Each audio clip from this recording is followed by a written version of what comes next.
বিদ্যুৎ কেন্দ্রগুলোতে পানিকে বিভিন্ন কারণে দরকার হয়। প্রধানত বিদ্যুৎ উৎপাদন কাজে পানিকে বিভিন্নভাবে ব্যবহার করা হয়। ধরেন জলবিদ্যুৎ কেন্দ্রে জলের স্রোত ও চাপকে কাজে লাগিয়ে বিদ্যুৎ উৎপাদন করা হয়। স্টিম টারবাইন বিদ্যুৎ কেন্দ্রের ক্ষেত্রে পানিকে বাষ্পে পরিণত করে টারবাইন থেকে জেনারেটর ঘুরিয়ে বিদ্যুৎ উৎপাদন করা হয়। এছাড়া একটা পাওয়ার প্ল্যান্টে অনেক যন্ত্রাংশ থাকে যেগুলো কুলিং করা হয়। সেই কুলিং এর জন্য আমাদের এই নদীর পানি বা যে যে জায়গায় যে পানি হোক সেটা ব্যবহার করা হয়ে থাকে।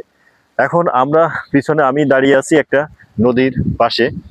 এই নদীর পাশে সাধারণত আমাদের এই পাওয়ার প্ল্যান্টটা স্থাপন করা হয়েছে বা নির্মাণ করা হয়েছে। কারণ হচ্ছে আমাদের পাওয়ার প্ল্যান্টের নাম হচ্ছে স্টিম টারবাইন পাওয়ার প্ল্যান্ট এবং গ্যাস টারবাইন পাওয়ার প্ল্যান্ট।